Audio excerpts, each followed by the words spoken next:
बगिया। केतना बतैयै पिया के केता देबो रे बुधिया। केतना बतैयै पिया के केता देबो रे बुधिया। अपने उचिते पियावा सम्हारी बान्हे रे पगिया। अपने उचिते पियावा सम्हारी बान्हे रे पगिया। हेलो दोस्तों, सीमा लोकगीत चैनल में आप लोगों का स्वागत है। फिर से एक नए वीडियो में आप लोगों को स्वागत करती हूँ। तो आज के वीडियो में हम एक छोटा सा सोहर झूमर गीत, सोहर ही होगा या झूमर गीत होगा। यदि पसंद आए तो लाइक सब्सक्राइब शेयर कीजिएगा और आप लोग सपोर्ट कीजिए। प्लीज़ आप लोगों से रिक्वेस्ट है कि लाइक सब्सक्राइब शेयर कीजिए और कमेंट सेक्शन में ज़रूर बताइएगा और प्यारा सा कमेंट एक छोटा सा ज़रूर कीजिएगा कि ये गीत आप लोगों को कैसा लगा। तो हम शुरू करते हैं इस गीत को। पातर पियावा के मुठिए करे डरिया। पातर पियावा के मुठिए करे डरिया।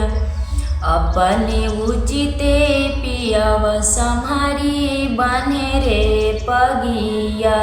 अपने उचिते पियावा सम्हारी बान्हे रे पगिया।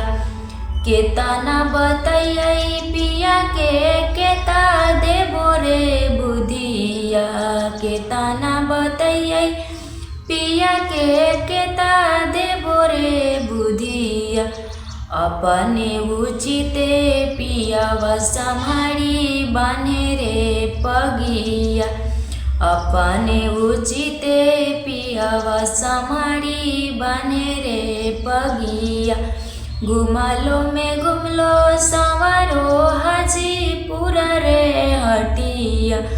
घुमलो में घुमलो संवरो हाजीपुर रे हटिया।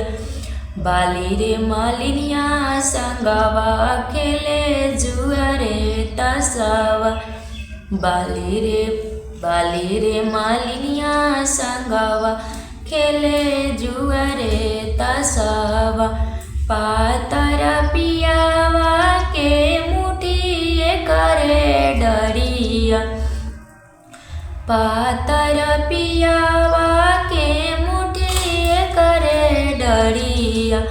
अपने उचिते पियावा सम्हारी बान्हे रे पगिया।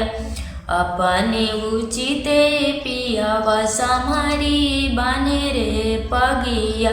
तो यही एक छोटा सा गीत था जो हम आप लोगों के साथ शेयर किया है। यदि पसंद आए तो लाइक सब्सक्राइब शेयर कीजिएगा और कमेंट सेक्शन में ज़रूर बताइएगा। यहाँ अगल बगल में बहुत सारा हल्ला गुला होता रहता है, इसलिए हमारा वीडियो फ्रेश नहीं रहता है दोस्तों। हमसे भूल होती होगी, इसे क्षमा करना। फिर मिलते हैं हम अगले वीडियो में, तब तक के लिए बाय।